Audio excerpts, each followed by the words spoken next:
अभिनेत्री शर्वरी वाघ आणि राजकीय कनेक्शन कुठे मेळ जुळतोय का? तर याचं उत्तर आहे हो, कारण ही मराठमोळी मुलगी महाराष्ट्राच्या दिवंगत माजी मुख्यमंत्र्यांची नात आहे। अच्छा, पण कोणाची तुम्हाला माहितीये का? चला तर मग जाणून घेऊया।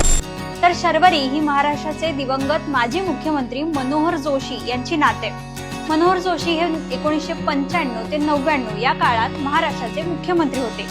शर्वरी ही मनोहर जोशी यांची कन्या नम्रता यांची लेक आहे।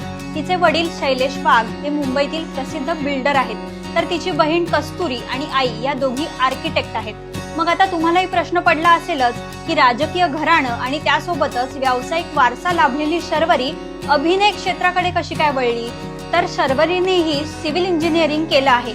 तिला लहानपणापासूनच अभिनयाची आवड होती। लहानपणी तिने नाट्य कार्यशाळांमध्ये भाग घेतला असून शाळेत असताना तिने बऱ्याच नाटकांमध्ये काम सुद्धा केलंय।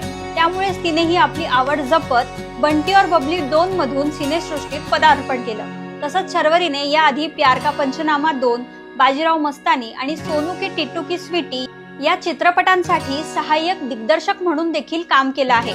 एवढंच काय, तर तिने सुलतान आणि सुई धागा या सिनेमांसाठी ऑडिशन सुद्धा दिली आहे, पण तिची निवड झाली नाही। मात्र 2024 मध्ये आलेल्या मुंजा सिनेमामुळे तिला चांगलीच ओळख मिळाली। तर मग तुम्हाला शर्वरी आणि माजी मुख्यमंत्री मनोहर जोशी यांच्या या नात्याबद्दल माहित होतं का? हे आम्हाला कमेंट करून नक्की सांगा। अशाच मनोरंजन विश्वातील अपडेटसाठी लोकमत फिल्मीला आत्ताच फॉलो करा।